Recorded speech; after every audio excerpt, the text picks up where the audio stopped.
say that you love me, is it true? You say I'm the only one that's all for you. Okay, make me feel away, make me feel away. Hey y'all, welcome to another episode of That Girl Got Knowledge. So today we are doing a versus between PWIs and HBCUs. So I'm just gonna begin. I went to the one and only University of Maryland College Park. Go Turks. Funded by slavery. You're right, but go Turks. Oh yeah, we getting real on this one. Yeah, so, it's gonna get real. So J-Mo, where'd you go? The illustrious Bowie State University. Home of the who? Bulldogs. Bulldogs. The Bulldogs. The Bulldogs. The Bulldogs. Shit. Where you go, Rustique? I went to, I'm Rustique, y'all know that. But I went to Arkansas State University in Jonesboro, Arkansas, my hometown. Well, Jonesboro's my hometown, my home state. Okay. Gotcha. Okay. What's up? My name is Maurice. I went to the illustrious Howard University. Go Bison. I was about to say Yeah, something no, real it's the slick. illustrious. I was about to say some real slick, child. What Bison. you mean? What? None? Come on, don't be crazy. Okay. Oh, my name is Lindsay. I went to the Southern University, home of the Jaguars, honey. Yes. Jaguars. Baton Rouge, Louisiana. Baton Rouge. Well, I went to where it's cold as shit, called Frostburg State, Bobcats. You know, we the cat family, you know. You know what I'm saying? Don't be mini HBCU. It was only a mini HBCU because you went there. Yeah, the school is white. What about you, my play? What about you? My name is Perrin. I went to the illustrious North Carolina Agricultural Technical State University, founded March 9th, 1891 in Greensboro, North Carolina. I admire that you know everything. I was about to say. I admire that. That's right. That's right. Represent. Dang, Yeah, that's crazy. That's crazy. So let's just get into it. What do y'all think is like the biggest difference between like PWIs and HBCUs? Black people. First thing first. The obvious. No. The real biggest thing is money. At the end of the day, I feel as though like all the PWIs just have a little extra. Their alumni are stronger. And by that I mean like their pockets are bigger. Because Because black people ain't gonna get back their money. No, it's because they got We need to their fix own that. money already. Yeah, they have old money. That's the thing. And you know where old money come from. They set up like Got a 4-year Well, they still right. They set up some Definitely history. in the beat. Well, they still hit me up about contributing to the school. I look at Because that of time, course. throw it away. Right, But exactly. see, that's the But that's the problem. That's the If you went to issue. an HBCU, you'd be I still wouldn't pay. You'd be the issue. That's the issue. That's the problem. Giving back to a school that gave to you. That's the problem. That's the problem. Child, you walk on Southern's campus, honey. It like Beirut. Like it's rough. Like I'm not even trying to be funny. Like because they need the funding. It's a state school, but they not getting the funding they properly need. It's money at the end of the day. That's what makes a difference. Yeah, I would definitely say it really is like the alumni who help carry on like that, like legacy and give money back. Because even like the frat houses at College Park's campus, like none of the black like sororities or fraternities had frat houses at all. But Sorry, that's it's anywhere. It's a divine nine. But you know that. I know that. Don't do my She soul did- like that. Don't do my You soul know like what? that. All right. Yeah, don't do me like that. It's not just the alumni, it's the schools as well, because right now, I think Maryland, the state of Maryland, just lost a lawsuit against all the HBCUs Yes. being funded, and North Carolina is currently in the same process. Really? So if it's a state-funded school and the state isn't giving proper resources, that's a big No, issue. as the well. other problem is they're getting proper resources. They're just not managing those resources. Because I used to work for the school system in Louisiana, and I learned like what's it called? What's those things called? Junior colleges. I'm sorry, junior college system. Long story short, I was told that basically Southern's a funded school, right? But 90% of that money goes towards salaries. So 10% of it is Salary? just yes, honey. Salaries. So the school suffers at the end of the day. But you got like, no offense to Mabel and them, but you got Mabel running HR, and she getting paid all this bread, but my financial aid didn't go through. I got an issue. Like, you know what I'm saying? She getting paid all this bread, but my financial aid ain't going through. So somebody not doing their job. Macaroni and cheese good though. It is. Yeah, fried chicken Fridays is lit and all. That's cool. Oh, yeah, I did have Yeah, that. fried chicken Fridays is cute Had to and all, sneak but in, though. why does my school look like a bomb shelter. I ain't gonna lie though, College Park had fried chicken Fridays. We had lobster Thursdays. It was We We're had Lobster. Maryland crab Wednesdays where they brought like a bushel of crabs into the diner and shit. All right. We was out there eating good. That sounds real culturally appropriate. Filet mignon Fridays. We had crawfish bowls. Don't do us like that. Louisiana. Well, You gotta that's have You gotta have a crawfish bowl, child. But yeah, it's money. At the end of the day, it's money. It's mismanaged money. I think it's, Yeah. That's the problem. I think it's culture.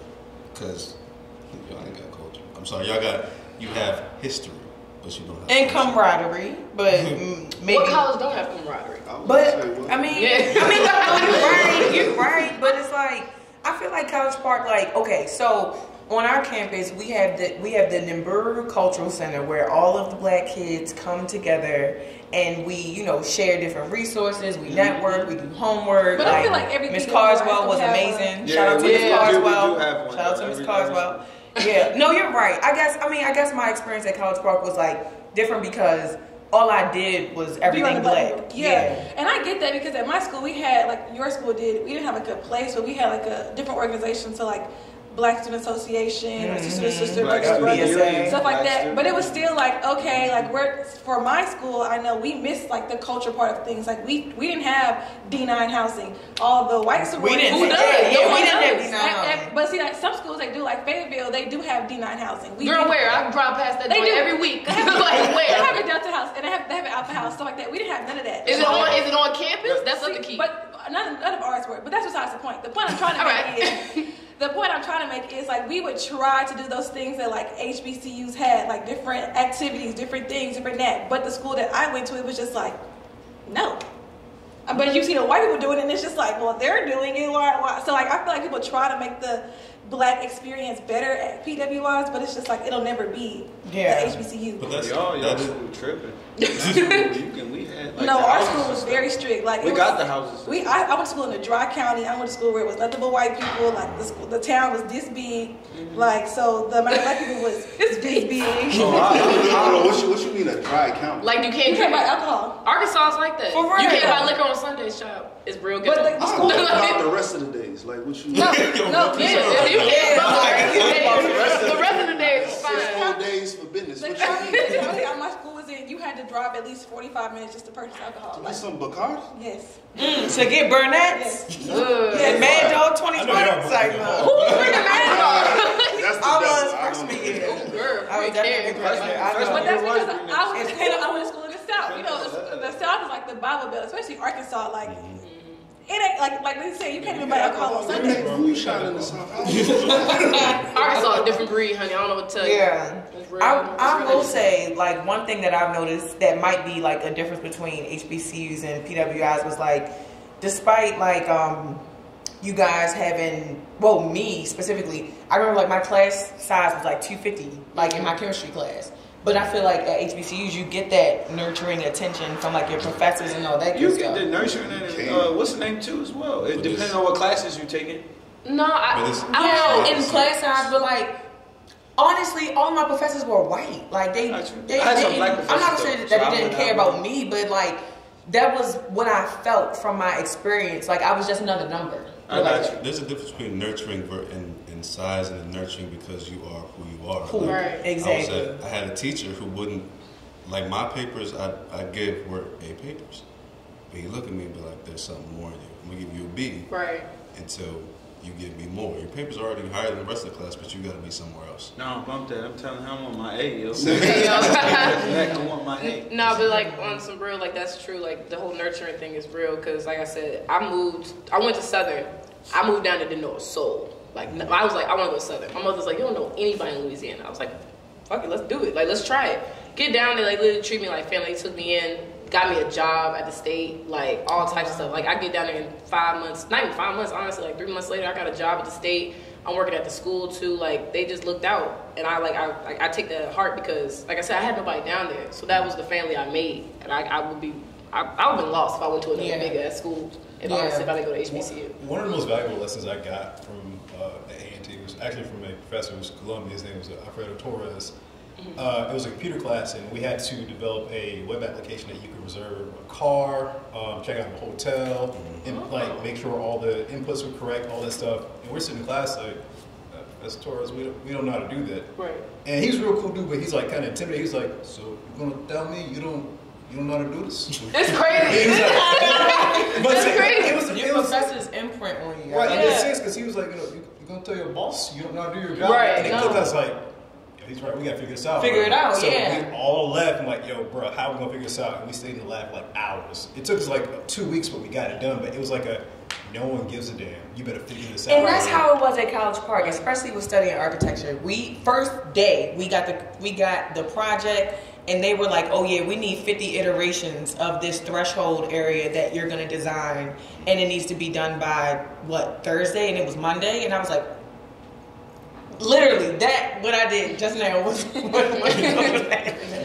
and like they didn't care, but they were like, that's what is gonna happen in the real world. I will say, like, despite whether it was PWI or HBCU professors, shout out to all the professors in the world. They was on absolutely the ones that care. The ones that care definitely make an imprint, because I know for me, like I said, I still talk to my professors to this day, whether they be black or white. Yes, those are my people. Like, I know some of my professors used to call me their daughter. I go out to lunch with some of them. Some of them I like to write blogs and stuff. Some of them have used my blogs to like teach in class before. Like, I think it's just like you have to really make that like connection with your professors, whether you go to a PWI or a HBCU. You just have to really.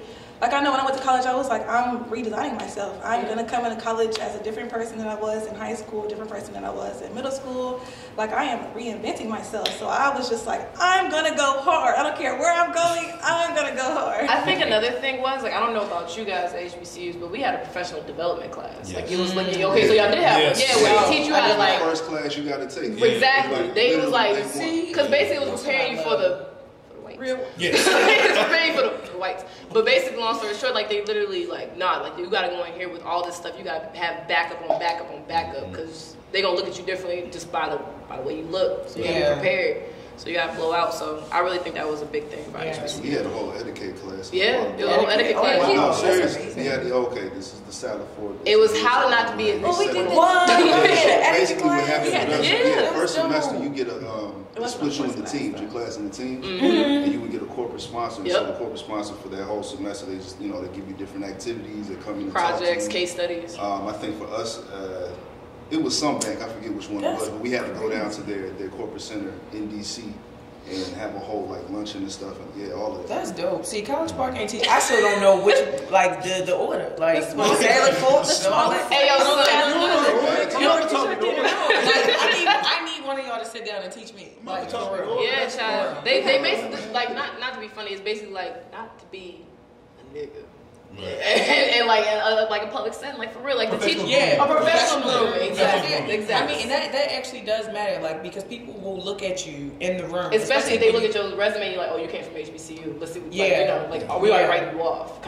Exactly. It's not always true though. You find out how well you did in those courses when you get out to corporate America by, you know how people say, oh, you speak so well. You know what's crazy? Story of my life. They look at me like, wow, I didn't know you were that inquisitive. What did you Ooh, child about to say something out But you know what's crazy about what y'all just said? So my experience has been different. I'm not gonna lie. My first internship, this was between, I believe, sophomore and junior year. Like, yes, they talk about like, oh, like you speak so well.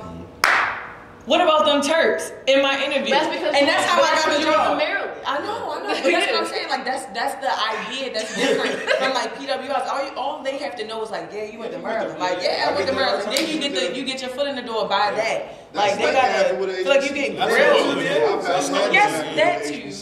I mean, oh, you went to how? Oh, yeah, bet we going. No, that's true. That's true. Because I feel like that only happens with well-known schools. Well, well-known schools, For me, I went to a small school, so people was like, we don't know your school. Where the hell? So, like, I know literally when I got my very first internship, them folks didn't even know where Arkansas was on the map. Right. So I'm like literally at the end of my internship at the end of the summer, we had like an internship presentation over like what we learned over the summer, and like I literally at the end of mine, this is for the whole company, CEO, everything. At the end of mine, I'm crying tears because I'm like, I'm just a girl from Arkansas. Like, y'all don't even know what Arkansas is. And because people from schools like mine, we don't get these opportunities to go to California fully paid for a big company in Silicon Valley. So I was just like, you gotta be that person. Yeah, and I was just like, I just feel so blessed to be here. Like, I can't believe y'all. I didn't cry, but I definitely had that same experience when I did for my internship for Walmart. I was boo-hooing. The CEO came up to me. I was like, I don't want to ruin your shirt. He was like, that's what dry cleaning is for.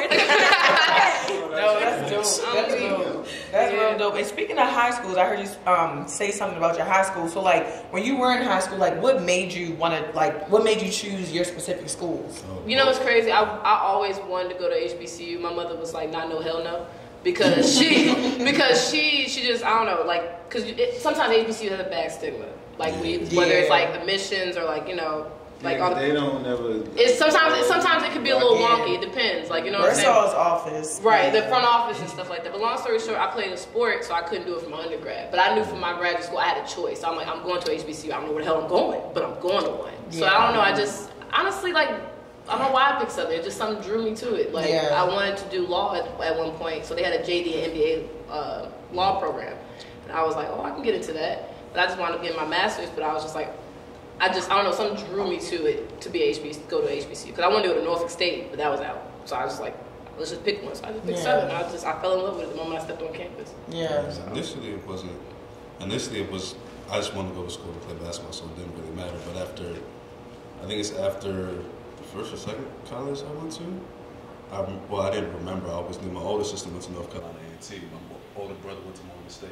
So it's like, you grew up with that. You just got tired. Yeah, you grew up with that. You couldn't hoop no more, so you just went to place. Right. I can still pick up. But nah, it was both my siblings went to HBCU, so going to HBCU kind of felt like home, and Bowie was the closest one. So. Gotcha. Yeah, no, see, I live right down the street from Morgan. I used to go and watch the parades from the alley every year, so I was like, I can't HBCU it for real. It was, right down the street. So, what about your experience? I know the reason I went, I actually had family, a lot of family that went to Howard, so at no point did I ever feel like there was a shortage of examples of excellence. So, you know, it's just like, I know that good things can come from the school. I mean, there's the history there is crazy. Of course, there's a lot of people that, you know, you look up to as a kid that, you know, that went there. Anybody, anywhere from, you know, not just the fine arts, but, you know, you have judges, you have politicians, you have people that have really made change in the world that all came from Howard. He went. He didn't finish at Howard, but he went. He did. Yeah, but even and shout out to what Diddy did, but it's just like once you really go down the list, and if you walk into any building, they're gonna tell you, "Yo, did you know so and so here?" And not just people that they marched with King and now they did. No, it's like people making moves today. Yeah, for real. So a bunch of people. Chadwick Boseman. Yes, he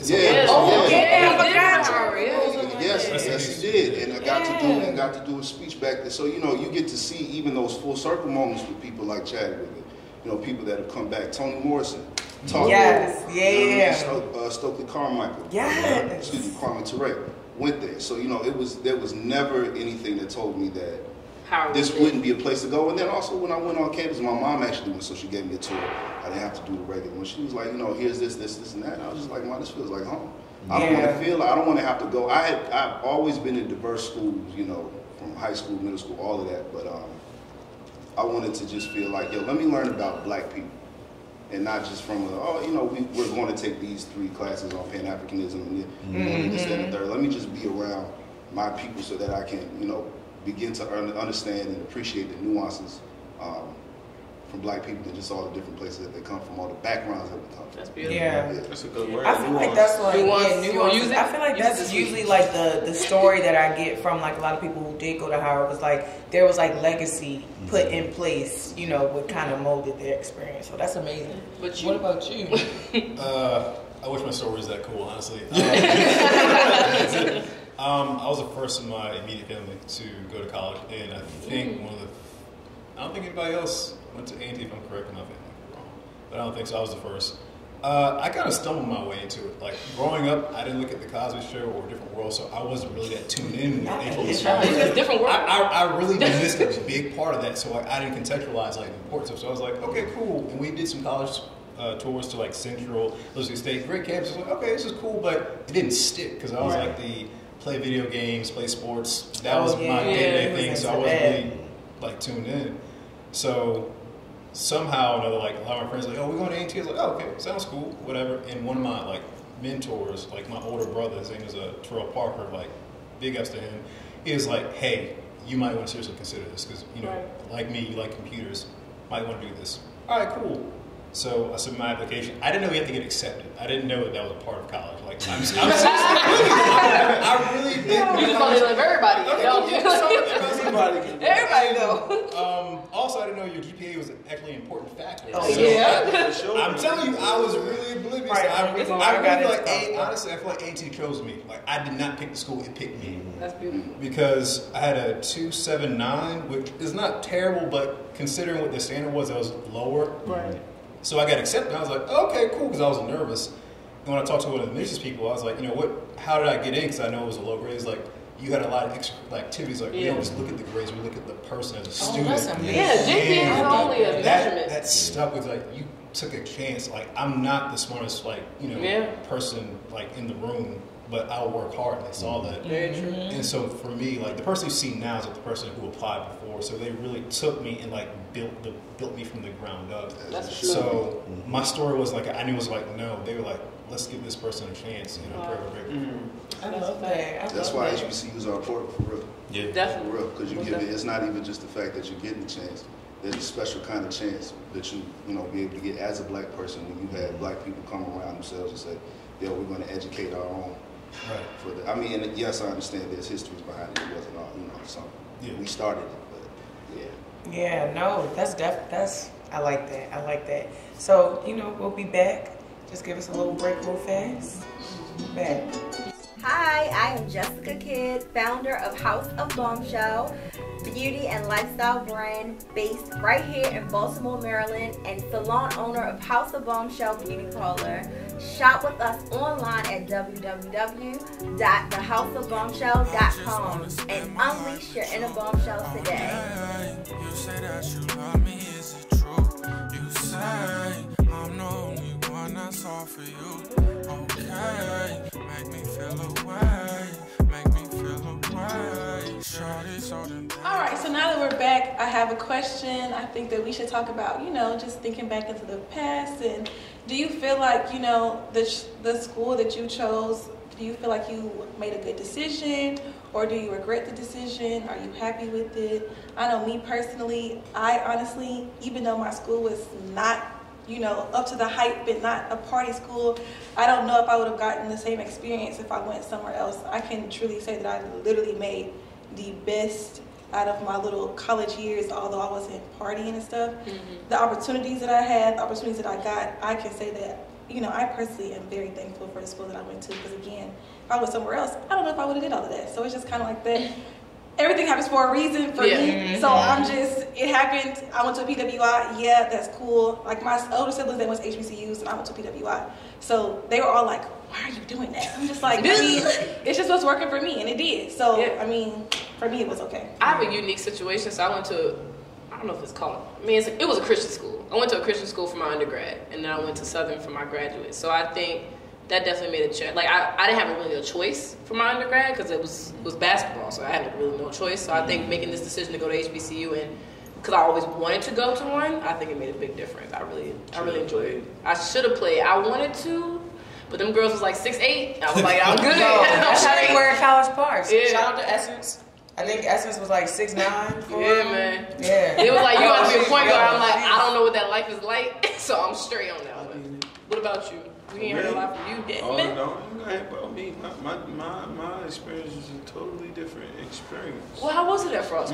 It was cool. It was very cool. Very cool. Very chill.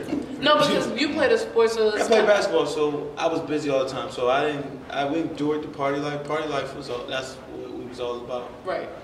You know, It was a mini HBCU. People so party.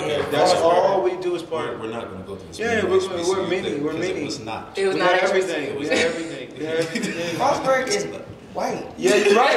You're right. But our Black Student Union, we established more culture into the school. And Aaron, I wish I could say the same about College Park because it was different. No, it was true. We had a mini HBCU, but others will say it was white. Yeah, HBCU, that was bigger, but exactly. You're not. It's like, okay, could you call this a black country just because we like it? Because we here. Matter of fact, no. Actually, it was a. I wanted to call him a nigga, but it was this white guy who I remember we were on the. No, I remember. You're right. We were on the bus, like, because the shuttle. College Park is huge. We were on the shuttle, and I remember, and it's crazy because I remember hearing about how this white guy called, like, it was like a couple students on the bus, like he called them niggas for real, and nothing. Wait, stop. What? Exactly, and nothing happened, and I was like totally taken aback because I was like, if this was Morgan State, how anybody this no exactly this man would have been. We don't even like we would have threw him off the bus across the yard. Don't get crazy. Exactly.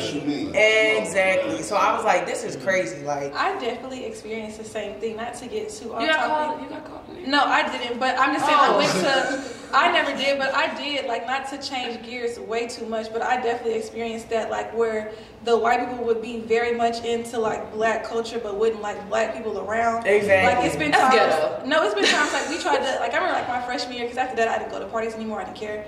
Like my freshman year, we would try to go to parties and stuff, like mixed crowd parties or mixed crowd parties, and they would let us in. Like I don't experience all of that. Like they wouldn't let us in, but they in the club, nigga in the party, nigga this, nigga that. But it's just like exactly.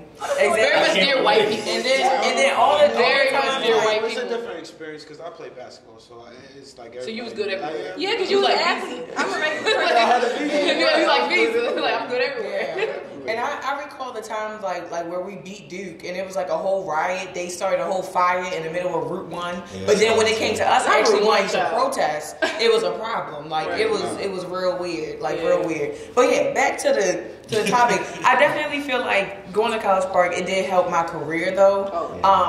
With just, me studying architecture, me getting those connections like with my classmates and with like the companies that came to like recruit us and everything of that sort. So it was totally amazing, and that juxtaposed to like my party life. Like I partied, I got everything out of my system going to College Park. It's funny you said it because like I know, right? I was shocked. Like when it was my second year, going into my second year of my grad school, we had Walmart come through, like for our career. I was shocked. I'm like, Walmart coming to Southern, that's weird. But to find out that the VP of the merchandising of bakery, he's over the bakery department, he went to Southern.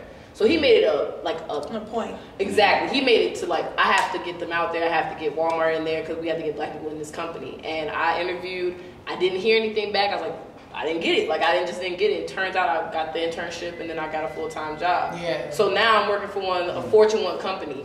From an HBCU. Now, did I get that at Nyack College? In the corporate side. Exactly, on the corporate side. So did I get that at my undergrad? No. It's not what you know, it's who you know. Exactly. So I feel like, shout out to Myron Frazier.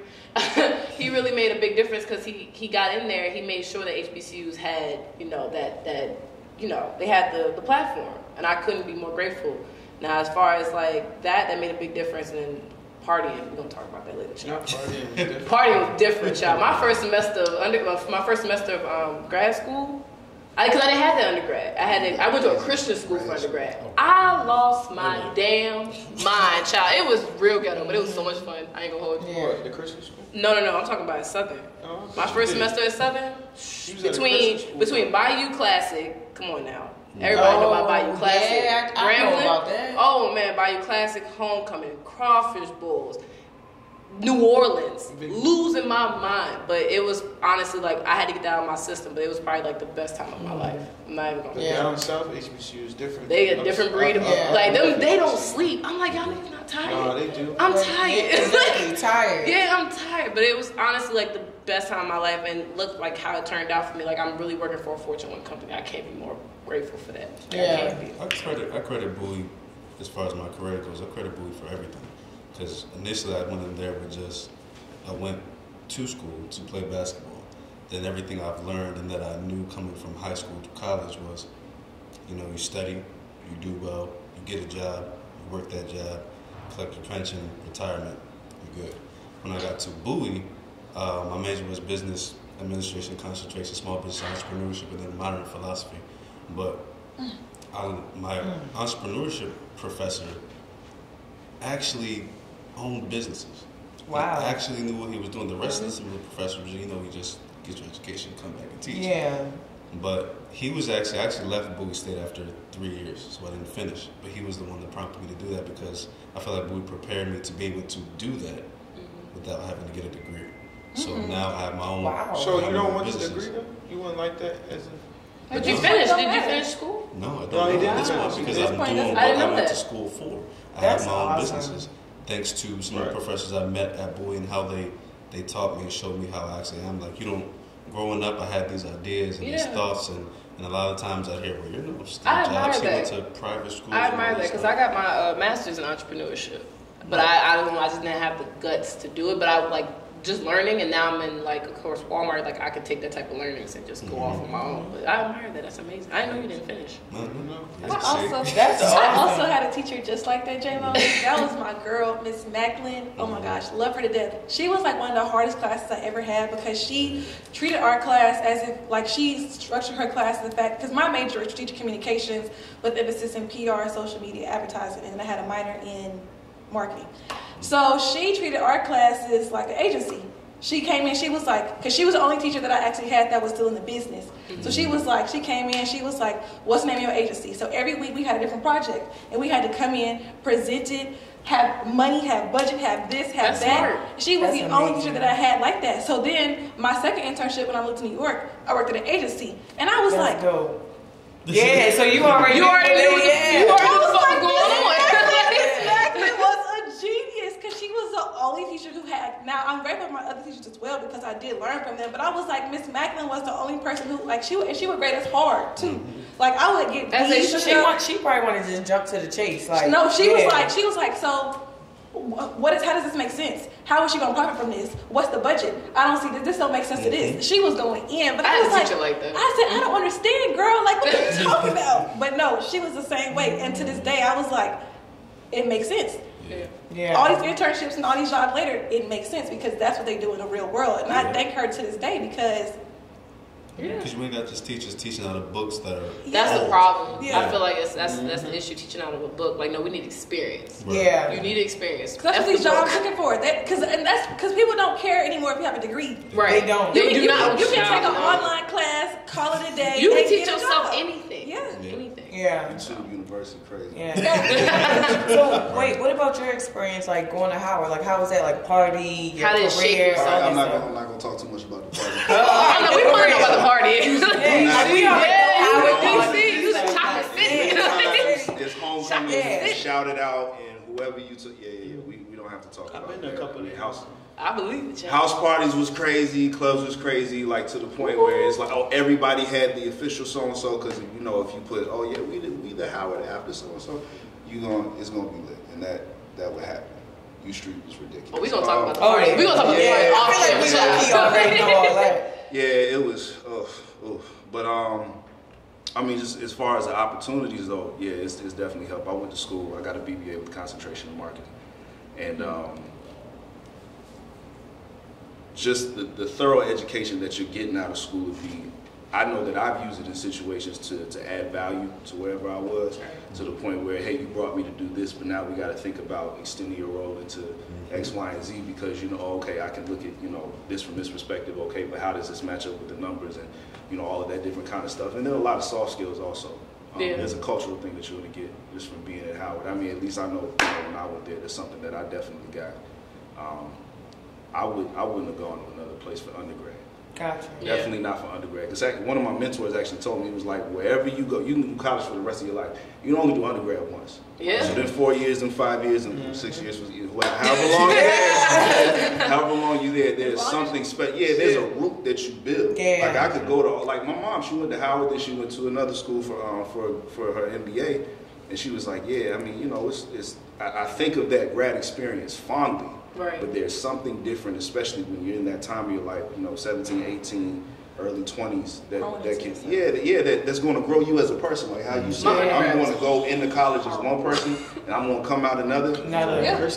Yeah, that was literally my mission. That was just my mission. To go in, like literally, like when I was in high school, I didn't do anything. I was on a dance team, and that was it. My GPA, like you said, I don't even know about GPA in high school. I don't know. It wasn't nothing. I wasn't getting no scholarship money or nothing like that going to school. So like I was like, no, I know that I want more for myself. No matter if I go to an HBCU or a PWI, I know that I want more. So I'm going to totally reinvent myself when I go into college. So when I went to college, I was in everything. I used to be envious y'all that didn't have to play a sport or anything like that. But I was in everything. So even though I didn't play a sport, I was just as busy. Like I was an RA. But I was a tour guide. But that's the thing. You were busy with school stuff. We was busy with sports. We had no time for internships. That's the problem. That's the only thing. Hello? Exactly. Tell me about it, because it definitely was like a job. It's like a job. Like, because think about it, I sacrificed so many. I wouldn't wish that on my worst enemy. Right, exactly. Rehab, all that stuff.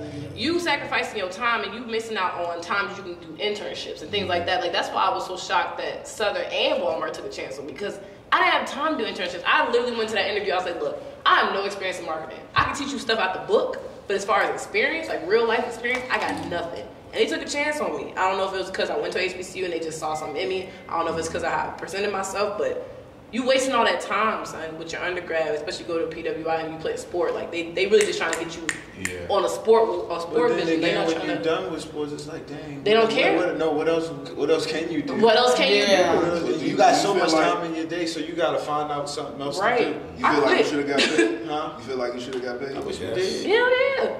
Yes. Okay. We got that's a whole other topic, child. Like, it wasn't.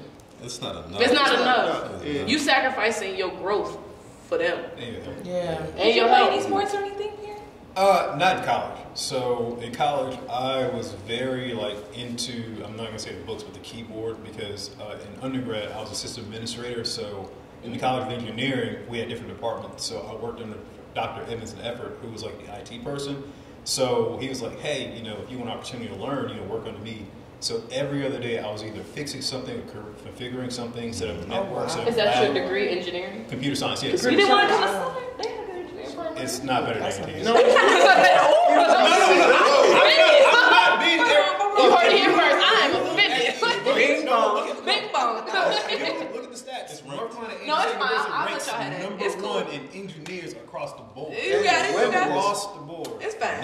Yeah. Shut up. So for me, not only was I learning, the theory of computing, but I'm actually dealing with computers on a day-to-day basis. So configuring networks. So I work in cybersecurity now. So by the time I graduated, I had a bachelor's and master's in computer science. Wow. When I graduated, I had 5 years of work experience. I know that's right. But that actually hurt me because people were like, no, it hurt me because they're like, you're fresh out of school, you have 5 years experience. I was either overqualified or it was a really low responsibility. Overqualified always means it's a hole in your network. So and that's not a dig towards you. Oh, wow. That's what I'm saying is somebody look at, they're overqualified. We got to get them in. And I work for people that's like that now. Like where they are, I was like, wait a minute, you did this, that, and the third, and you did this with the presidents, you did this with, why are you here? And they're just well, first of all, I wanted to work here to do X, Y, and Z, but anytime somebody tells you overqualified, I've seen that a lot of times with. But I feel like it's either that or I felt like that's what it was because when I got the job that I have now, it was some people were I got you because you have the skills necessary. So when I was applying and rejected, it was people who did not look like me who were saying you're overqualified. But it's either that or it has to do with money. It's a money thing because they don't want to pay you. A lot of these jobs want to. Oh yeah, you got experience, y'all don't want to pay you. Because I know I had a job interview with Savage X Fenty. Everybody know what Savage X Fenty was, and I was like, yeah, I can do this, but I want this salary. She was like, oh.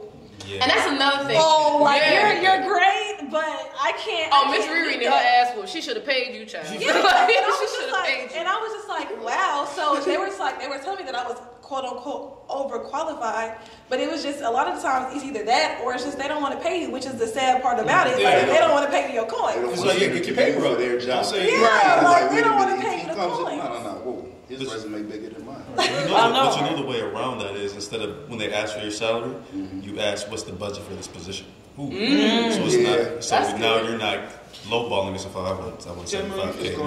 That's definitely. Where are you at when I was transparent? I know, for real. That's a good point. I didn't think about that. That's a good way to frame it. Like, what's the budget for this position? That's a good way to frame it. Answer a question. Yeah, so then you say the highest number because that's what it is. I want 150,000. I'm trying to find out who the last person was. Right.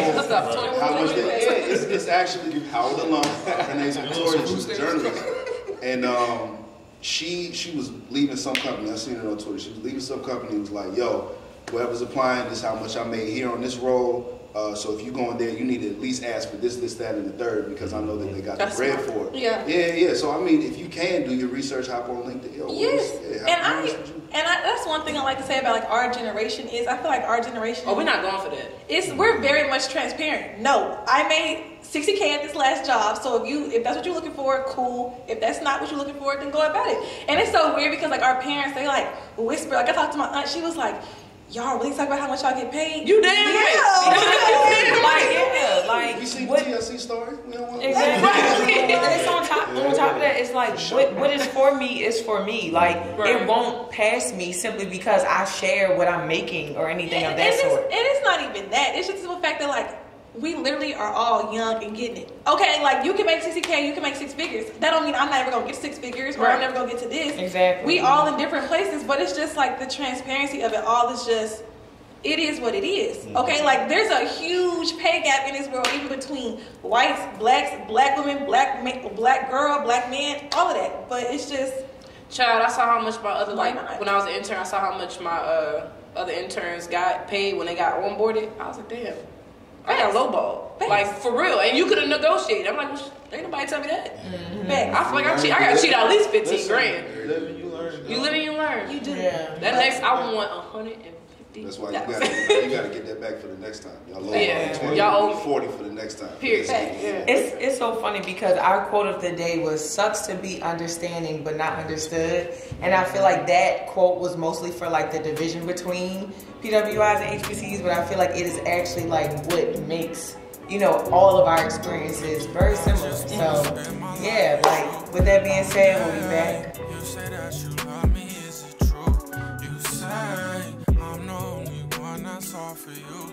Okay, make me feel away, make me feel away. Shorty so damn dangerous, fuck me like I'm famous, yeah. I've been so impatient, so glad that you made it here. Okay, so now we're back. So to go on to the next topic, basically, what are the pros and cons of being around people that look like you, and of course, being around the people who don't look like you? Of course, like being like an HBCU versus a PWI and kind of things like that. Like, how do you adapt? It's all a pro. It's all a pro? Like, I grew up in Howard County. Same. I grew up in Howard County, so everything was, the standard was them. Very much so. Once you get to an HBCU, you realize the standard is you. So it's, for me, the switch was wonderful. Like, I feel more comfortable. I told my my older sister this the other day. Like, she wants to move to a more suburban area. I feel more. You can say, right? Yeah. But I feel more comfortable around my people no matter where they are. So for me, it was like okay, I'm home. Versus if I would have went to the PWI, it would have been the same thing.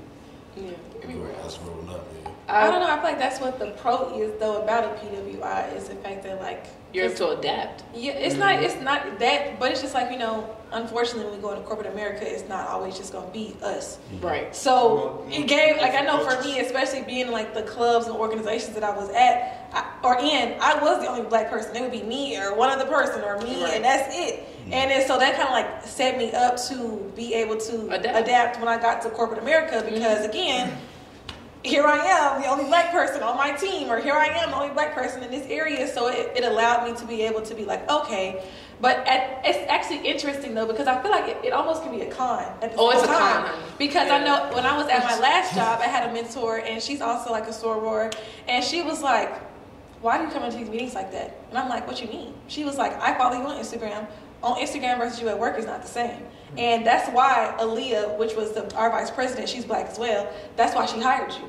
because you're the way that you are. So I was like, oh. But that makes them uncomfortable. And she said, I do that's the same thing. their problem, not yours. Yeah, she hired you because of this, or this person, and I take that with me everywhere. You hired me because of my personality and who I am. So now I don't turn it off. Child, if I brought my personality where I'd be fired. I know. That's the problem. I'd be fired. That's my problem. That's the issue. Because if I can bring my authentic self. That's actually why I left construction, because I had to get out of there. I was about to kill somebody. Y'all can't be yourself. No, you can't. No, you can't be yourself. That's why you need. Like when I get on the phone with my mentor, like it's real. Like, oh hey, homegirl, whoop de whoop. But if I get on the phone with like my director, how you doing, Carla? How's everything going? Like it's different. Like because you have to, because it makes them uncomfortable. But they're outnumbered. It makes them uncomfortable. And even though it is their problem, like it's all like even though it's their problem, because it becomes their problem, they also create the solutions. So their solutions are to fire you. So that's where some of that comes from. So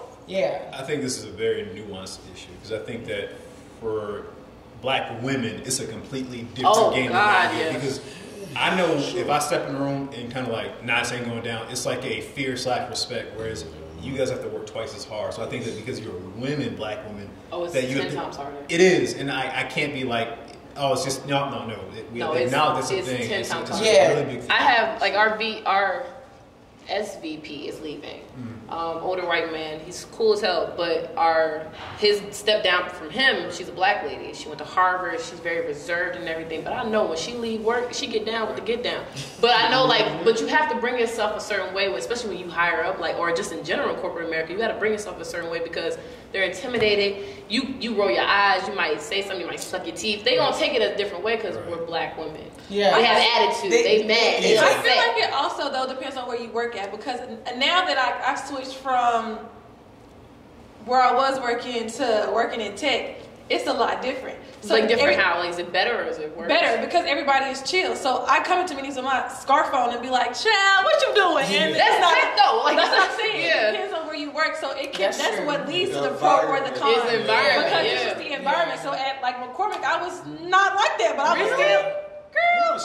So I was like, really? And now at my job now, I'm like, she like that. What's good? I be like, in meetings, I be like, what's good? They be looking for me for the energy, because that's the difference. Child, I'm from Authentic, so they would fire me, child. Because I would tell everybody on their bullshit. For me, like my situation is because growing up, like it's very obvious that the way I talk is the presentable Negro. I've got to.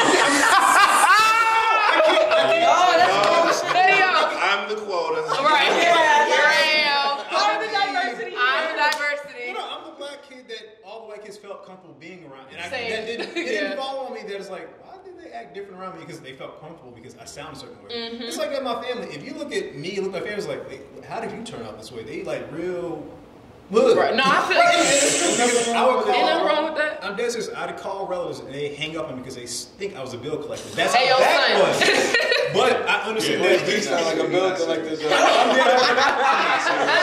I understand white. Like that's what I got. So for me, it's like I understood the difference of how you present yourself, how people move. So like I learned code switching when I was like 7. Yeah, code switching is something serious. We all learn code switching. You grew up in Howard County. You But for me, I didn't have to try hard, so it was natural. So I could get in those rooms with white people that other Black people couldn't be, and be like, "Oh, this is fucked up," but not saying, like, "Okay, yeah, you know." So hey, Paul. Absolutely. But what I've learned is that indubitably, you said that you didn't feel like you want to be a real. So I feel like that's actually needed, because when I worked for the government, I had locks. So really, yeah, I had locks. So to me, I just don't see it. I got tired of. I'll show you this. I got tired of like going in the room and trying to be like, in a suit, whatever. Like this is not me, because my tech director is wearing a hoodie and shorts.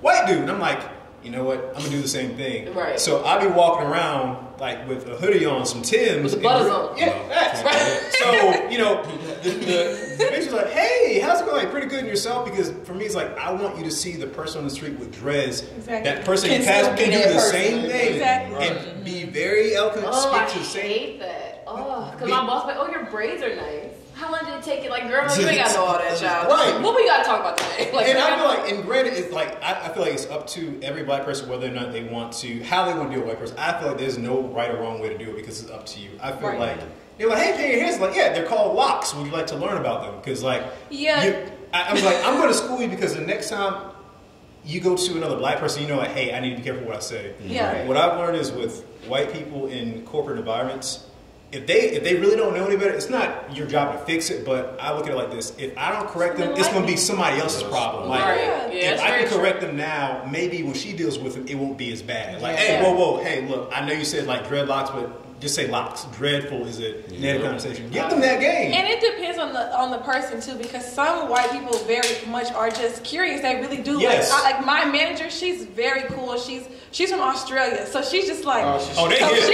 she's hip. So she be talking to me any type of way, and we be in one-on-ones like, yeah. I wish. But then she's like, because I remember one time I was talking about getting my braids done, and she was like, oh my gosh, like you're a unicorn. Like how can you sit in a chair? But like, and then you have some people that are just offensive. Because I know I used to wear hella long nails. When I was in McCormick, this lady followed me around, and she was like, how do you even do? Yes. Girl, if you don't get out of my face. Yes. How do you do that with your nails? Like, how did you do your hair? Like, oh my God, it took you 8 hours to do your hair. I'm like, girl. And that's just like, that's like fix your face. Like that's when you have to kind of snap it up. You really have to like be firm with them and out of place with love. Like, hey, look, I know what you thought you meant, but like this is kind of rude and disrespectful. But don't let it happen again. This is a kind warning. Next time I'm not. But that's crazy because I talk to other companies. Like I'll talk to like other companies. Like I work with acquisitions, so I'll talk to other big ones, and they're like a little more chill. But like I don't know what it is about where I work. It's just like hella strict, and it's just. But other ones are like they're very welcoming. Like, oh, I heard you're from like you went to Louisiana. Like, oh, let me send you a king cake. Like they're hip, but I don't know what it is about the difference with. I think it's when companies have like a lot of history, and it depends on where the history comes from. Because McCormick is saying McCormick is an old white company. Let's be very honest. Like it's an old family grown white company, whereas Chegg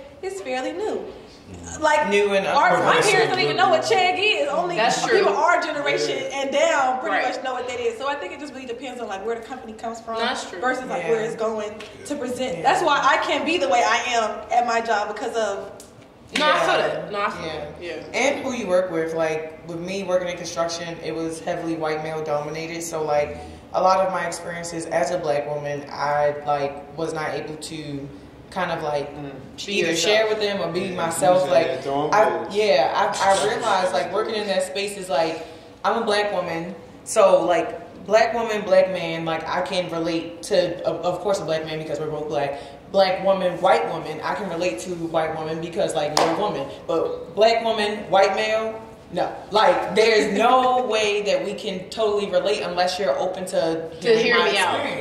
And vice versa. So that's like kind of what I really experienced in that space. And it was heavy because I feel like just working with white men, it was one, like now I'm not intimidated, but then it was intimidating. And it was intimidating in the sense where it's like, I know what I know, but at the same time, you have this like veteran kind of like stance, stature in like your position. So of course you're gonna look at me like I don't know what I'm talking about, but I literally just went through all of this and learned it. So what's up? Isn't that frustrating? It's so frustrating. And then on top of that, I was a project manager, so I was actually supervising them in their work. Right. So they were kind of looking at me like, oh, you little black girl, like what you don't know nothing about what I'm doing. Oh yes, I do. Like and that's why I had to leave though, because it was a lot. To get out of there. That's why you gotta know that excellence can look like your context though. Exactly. I think that's what being around, like going to an HBCU can give you. Yeah. Like I grew up in PG, so again, you get everything. I love it. I think something else that's crazy is sometimes you see those effects of white supremacy not just from white people. It can come from like I had a situation where I was at an interview and I got the job, but during the interview, it was like two managers, the branch manager and the regional manager. Regional manager was like, hey, and keep in mind the branch manager is a black guy. He's like, hey, so would you cut your hair if we gave you this job? No. I've had my locks since 2009. They're not going nowhere no time soon. Right. So unless I start looking like Stevie, that's something else. But I was looking at him. I was like, I'm not sure. Like Middle Eastern or somewhere in Asia. I was like, well, wait. What's my hair got to do with anything? Why is that a problem? But I think two things. I definitely had heard that at Howard, that when you get out in the world, they're going, your locks just might not work, especially if you're a male. Because with women, it could be a little bit different just because you can wrap it up. It's like, oh, girls have long hair. But to hear that, but then also to go through years of watching people be excellent in a number of different ways, and like, oh, they're from this different backgrounds. You came up with money. You came up with a lot of money. You not even from this country. Like, not even, oh, my parents aren't from this country. You're first generation. You're not from here. And you may not stay here after you go back. So to see excellence in all different, of them shades and from them backgrounds, and a lot of those that I can relate to.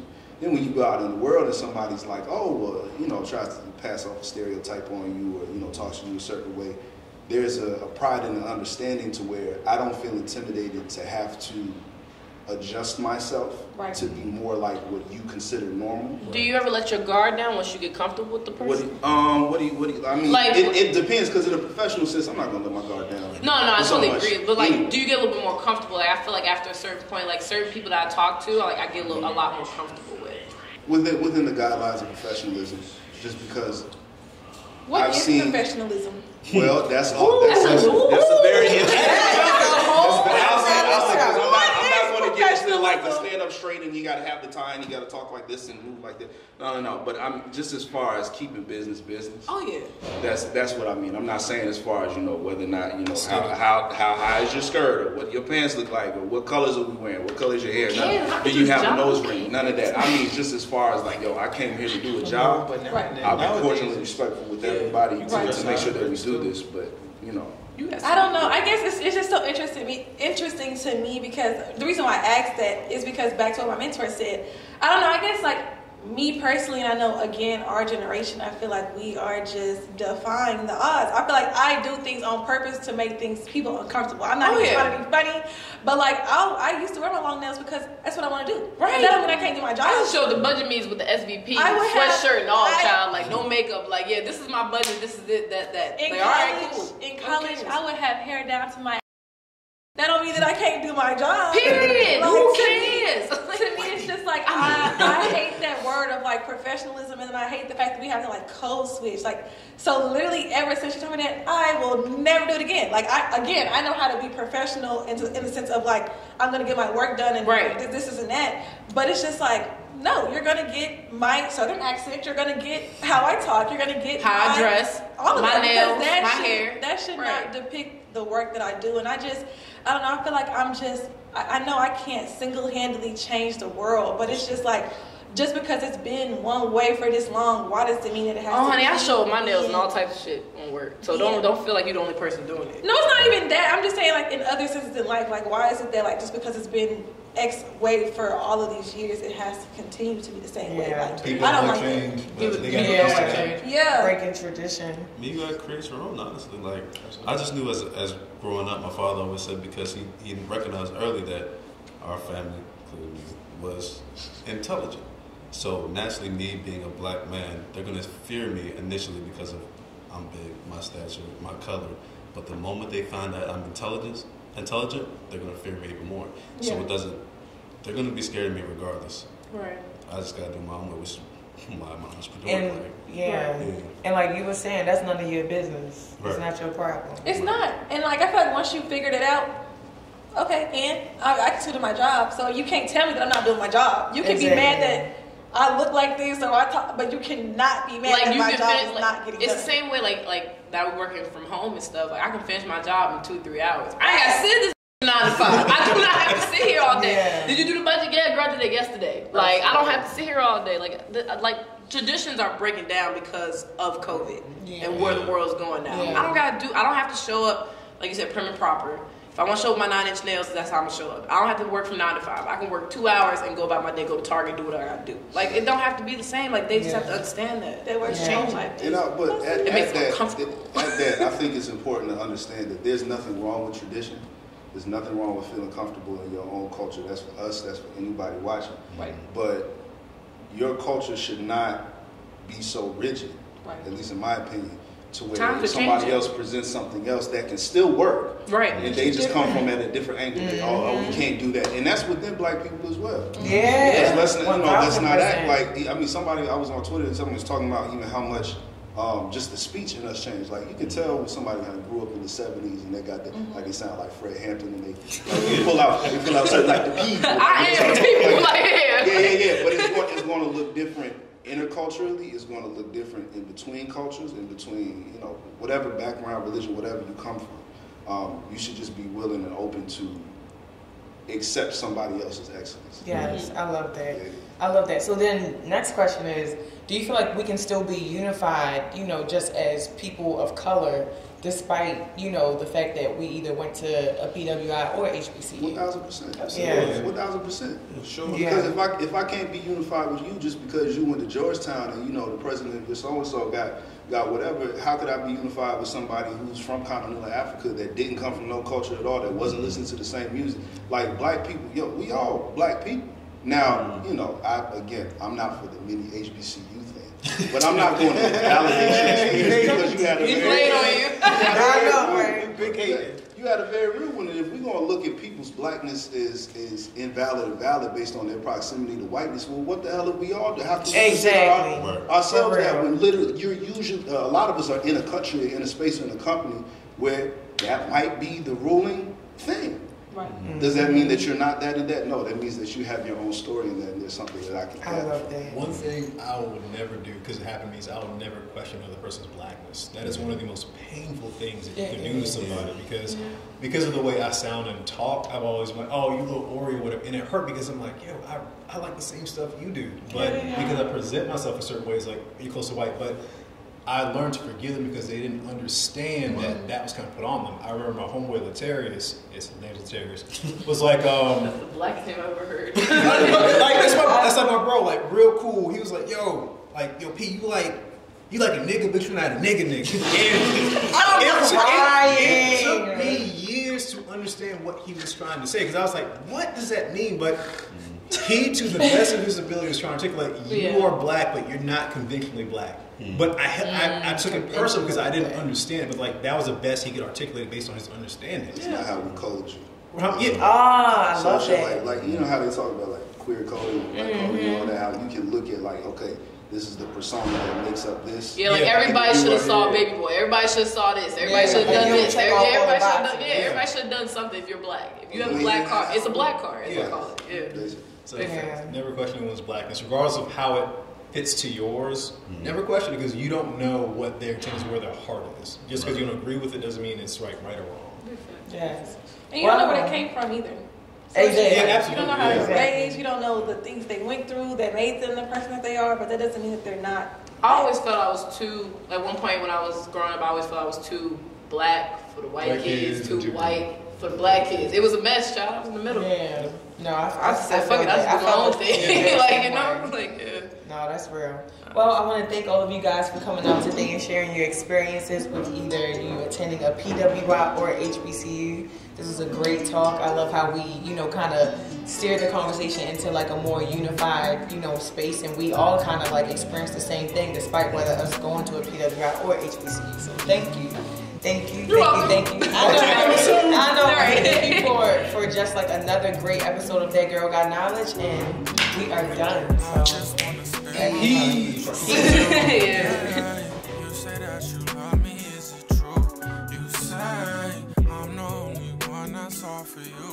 Okay, make me feel away, make me feel away. Shorty so damn dangerous, fuck me like I'm famous, yeah. I've been so impatient, so glad that you made it, yeah. Took my dick and faced it, shorty going crazy, yeah. Thought that you was playing, yeah. So me spray it everywhere. She want me to take it, what you tryna